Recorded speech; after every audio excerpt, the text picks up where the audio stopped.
다음 글을 읽고 물음에 답하시오. 사람의 일생에 성장과 발달, 노화의 과정이 있듯이 식물도 생장과 발달, 노화의 변화를 겪는다. 이러한 변화는 외부 환경뿐 아니라 식물체 내부에서 생성되는 여러 호르몬의 정교한 조절에 의해 이루어진다. 그 호르몬 가운데 옥신은 주로 식물의 생장과 발달을 조절하는 역할을 한다. 대표적 옥신인 인돌아세트산은 주로 줄기 상단부에서 생성되어 하단부로 수송된다. 식물 세포막의 한쪽에 치우쳐 위치한 옥신 수송된 단백질을 통해 옥신이 한쪽 방향으로 이동하는 극성 수송이 일어나는 것이다. 이는 중력과는 무관한 수송 방식으로 식물체 내 옥신 이동의 기본 원리가 된다. 자, 옥신의 생장 조절 역할과 극성 수송에 대해서 얘기를 하고 있습니다. 이러한 이동 방식은 옥신이 특정 부위에 분포하게끔 하여 세포 성장을 유도하는 기반이 된다. 옥신은 세포벽의 산성화를 유발하는데 이때 활성화된 익스펜신이라는 단백질은 세포벽을 구성하는 셀룰로스 섬유 사이의 결합을 약하게 한다. 자, 그럼 약하게 하니까요. 옥신의 작용으로 세포벽 섬유 결합이 느슨해짐을 알 수가 있겠습니다. 이로 인해 세포벽의 유연성이 높아지고 삼투 현상에 의해 세포 내부로 물이 유입되며 그 결과 내부 팽압을 견디는 범위 내에서 세포의 생장이 이루어진다. 이 문단은 옥신의 세포 생장 유도 원리입니다. 옥신은 농도에 따라 식물기관의 생장 반응을 다르게 유도한다. 생장 반응이 시작되는 옥신의 농도는 기관별로 다르며 옥신의 농도가 일정 범위까지 증가할 때는 생장 촉진의 정도가 높아지지만 최고 생장점을 지난 이후에는 생장 촉진의 정도가 낮아지다가 일정 농도에 이르며 생장이 억제된다. 가령 뿌리는 줄기보다 옥신의 감수성이 높아 줄기의 생장이 촉진되는 농도에서도 이미 억제가 나타날 수 있다. 자, 뿌리와 줄기의 옥신 감수성 차이에 대해서 얘기하고 있는데요. 이 감수성이라는 것은요, 외부 자극이 일정한 역치에 도달했을 때 생리적 반응이 유발되는 성질이라고 볼 수가 있습니다. 또한 식물의 눈은 생장 반응이 시작되는 옥신의 농도가 뿌리보다 높고 줄기보다 낮다. 따라서 동일한 옥신 농도라도 기관별로 다른 생장 반응을 보일 수 있다. 옥신의 농도와 기관별 감수성에 따른 생장 반응에 대해서 얘기를 하고 있고요. 이 감수성은요, 뿌리가 가장 크고 그 다음에 눈이 크고 그 다음 줄기라고 볼 수가 있겠습니다. 또한 옥신은 빛이나 중력과 같은 환경 자극에 따라 방향성 생장을 유도한다. 줄기가 빛 쪽으로 굽는 굴광성은 옥신이 빛이 닿지 않는 쪽으로 분포하면서 나타나는 비대칭적인 생장 반응의 결과이다. 줄기의 빛에 의한 방향성 자극이 주어지면 극성 수송을 따르던 옥신의 일부가 재분포된다. 빛을 감지하는 광수용체인 포토트로피는 빛을 받은 쪽에서 활성화되어 그늘진 쪽으로 옥신 수송을 유발한다. 따라서 그늘진 쪽에 옥신 농도가 높아져 생장이 촉진되면 줄기가 빛을 향해 굽게 된다. 즉 굴광성이 일어나는 과정에 대해서 얘기를 하고 있습니다. 사문단은 빛자극에 의한 옥신의 재분포와 굴광성에 대해서 얘기하고 있는 것이고요. 굴광성이라는 것은 줄기가 빛 쪽으로 굽는 것, 포토트로핀이 올라가며 옥신 일부가 재분포된다는 점을 알아놓으세요. 오문단 중력에 의한 방향성 생장인 굴지성 역시 옥신의 비대칭적 분포에서 비롯된다. 줄기와 뿌리를 수평으로 눕히면 중력 자극을 감지하는 세포 내 녹말체가 아래쪽으로 이동하고 옥신도 그쪽에 더 많이 분포하게 된다. 즉 중력의 자극을 감지해서 아래로 이동하는 물질이 세포 내 녹말체임을 알 수가 있겠습니다. 따라서 아래쪽 세포가 더 생장하여 줄기가 중력 반대 방향으로 굽는 음의 굴지성이 나타난다.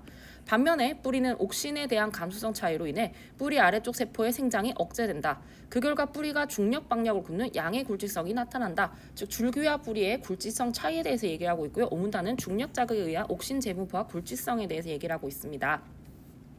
자, 굴광성은 줄기가 빛 쪽으로 굽는 것. 포토트로핀이 올라가며 옥신의 일부가 재분포된다라고 얘기했죠. 이번 단락에선 중력에 대한 내용이었는데요. 자, 굴지성이 줄기는 중력 반대 음의 굴지성, 뿌리는 중력 방향으로 양의 굴지성이라고 얘기할 수 있겠고요. 옥신에 대한 감수성의 차이 때문에 발생한다라는 것으로 정리를 해주세요. 6문단 한편 옥신은 식물의 잎이 떨어지는 탄리 과정에도 영향을 미친다. 이 과정은 두 호르몬의 상호관계 속에서 나타난다. 옥신은 세포 사이의 조직 결합 상태를 유지하는 데 관여하고 에틸렌이라는 기체 호르몬은 세포벽 분해 효소의 합성을 촉진한다. 잎이 떨어지는 부위인 탄리층에서는 세포벽 분해 효소인 합성이 증가할수록 세포 사이의 조직 결합력이 약해진다. 이러한 상태에서 잎의 무게나 바람에 의해 탈리층에서 세포 간 분리가 일어나고 이때 탈리층에서는 코르크층이 형성되어 병원균이 식물체에 침입하는 것을 방지한다. 즉 세포 간 분리 이후의 방어 기제에 대해서 얘기하고 있습니다. 자, 이 탈리라는 건요. 옥신이 조직 결합을 떨어뜨리고 떨어졌을 때 옥신이 그렇고 에틸렌은 세포 분해 효소 합성 촉진을 올리게 되겠습니다. 탈리 층 세포의 에틸렌 반응성이 낮게 유지된다. 그러나 잎의 노화가 진행되면서 옥신의 생산과 수송이 감소하면 탈리층은 상대적으로 에틸렌에 더 민감해져 탈리 현상이 강화된다. 옥신과 에틸렌의 상호작용에 의한 탈리 현상에 대한 얘기였습니다. 윗글을 통해 알 수 있는 내용으로 적절하지 않은 것은 정답은 바로 1번이었는데요. 중령의 영향이란 부분은 없었습니다. 나머지가 왜 맞는지 답의 근거를 찾으면서 보도록 하겠습니다. 2번입니다. 세포벽의 유연성이 증가하고 삼투 현상이 일어나면 물이 유입되어 세포 생장이 이루어진다. 자, 그러면 이것은 이문단의 답의 근거가 있었는데요. 세포벽의 유연성이 증가하고 삼투 현상에 의해 세포 내부로 물이 유입되면 내부 팽합을 견디는 범위 내에서 세포가 생장한다고 보았습니다. 3번 살펴볼게요. 옥신은 세포막에 의해 비대칭적으로 분포한 단백질을 통해 이동하면서 식물의 생장과 발달을 조절합니다.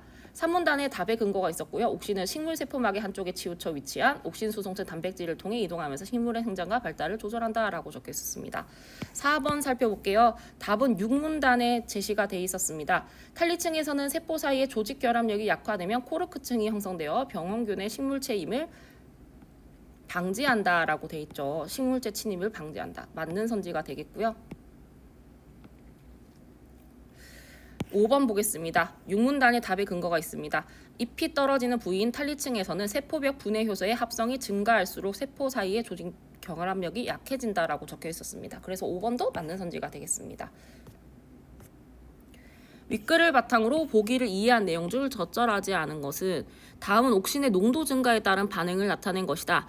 A에서 C는 눈뿌리 줄기 중 하나로 생장 반응 정도가 0보다 높으면 생장 촉진을, 낮으면 생장 억제를 나타낸다. 자, A는 가장 빠르게 생장 촉진이 일어났기 때문에 뿌리라고 볼 수 있겠고요. B는 눈, C는 줄기라고 볼 수가 있겠습니다. 틀린 답은 바로 5번이었는데요. 적절하지 않은 거 한번 살펴보도록 할게요. 5번만 일단 먼저 살펴보겠습니다.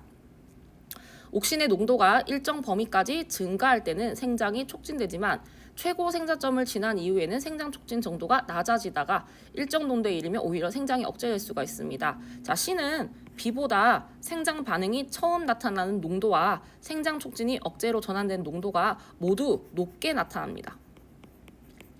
그러므로 옥신에 대한 감수성은 B가 C보다 더 높다라고 볼 수가 있겠습니다. 그래서 정답이 5번이 되겠고요. 1번 설명해 보도록 할게요. 자, 1번은 이문단의 답의 근거가 있었는데요.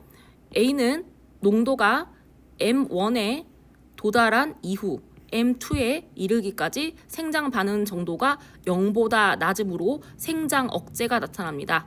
하지만 B는 해당 구간에서도 생장 촉진 상태를 유지하고 있으므로 세포벽 섬유 결합이 느슨한 상태라고 볼 수가 있겠죠. 그래서 맞는 선지가 되겠고요. 2번 살펴보도록 하겠습니다. A는 옥신의 농도가 M2를 초과한 구간에서 이미 생장 억제 구간에 있습니다. 반면에 C는요. 같은 농도 구간에서 생장 촉진이 가능한 구간이 있으므로 내부 팽합의 범위 안에서 세포 생장 촉진이 가능한 구간이 있다고 볼 수가 있겠습니다. 3번 살펴보도록 하겠습니다. B의 생장 반응이 시작한 이후 옥신 농도가 M1에 이르지 않았다면 A는 같은 구간에서 생장 반응이 정도가 0 이상을 유지하므로 생장 촉진 상태에 있다고 볼 수가 있습니다. 따라서 익스펜신 단백질의 작용이 지속된다고 볼 수가 있겠죠. 4번 살펴볼게요. B는 C보다 상대적으로 낮은 옥신 농도에서 생장 억제 반응이 시작되며 세포 생장 촉진 상태도 더 낮은 농도에서 끝납니다. 그래서 맞는 선지라 볼 수 있겠고요. 틀린 것은 5번이 되겠습니다. 기억을 고려할 때 탈리 과정을 설명한 것으로 가장 적절한 것은 정답은 바로 1번이었습니다. 옥신이 유지되던 조직 결합력이 약화되면서 에틸렌 반응성이 높아져 세포 분리가 유도되는 과정이다. 답의 근거는 6문단에 있었는데요. 옥신은 세포 사이의 조직 결합 상태를 유지하는 데 관여하고 에틸렌은 세포벽 분해 효소의 합성을 촉진합니다. 잎의 노화가 진행되면서 옥신의 생산과 수송이 감소하며 세포 사이의 조직 결합력이 약화되고 이와 함께 탈리층은 에틸렌에 더 민감해져 세포 분리가 유도된다라고 적혔었어요. 그래서 맞는 선지가 되겠고요. 2번 살펴보도록 할게요. 자, 옥신의 농도가 높으면 탈리층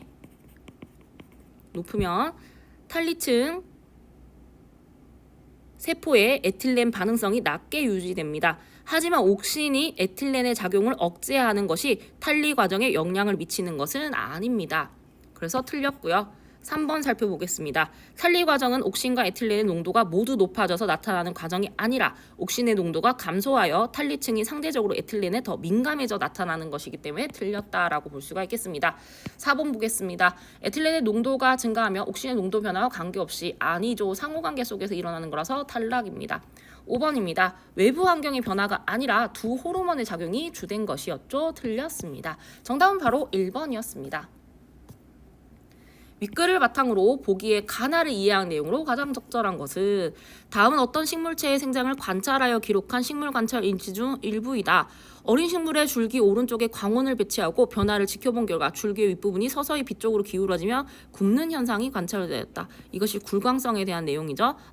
화분을 눕혀놓은 뒤 일정 시간이 지나자 줄기는 위쪽 방향으로 굽어 올라가는 모습을 보였으며 반대로 뿌리는 아래쪽에서 방향이 굽어 내려가는 방향이 관찰되었다.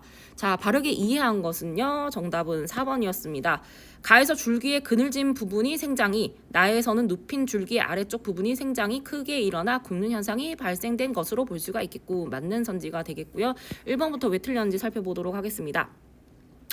가에선 옥신이 환경 자극에 따라 광원 반대 방향에 있는 포토트로핀을 활성시켰기 때문에 자 앞부분만 보더라도 틀렸었는데요. 빛을 받는 쪽에서 포토트로핀이 활성화된다는 것은요. 옥신의 분포가 그늘진 쪽으로 재분포된다는 거죠. 영향관계가 틀려서 1번은 아닙니다. 자 2번 살펴보겠습니다.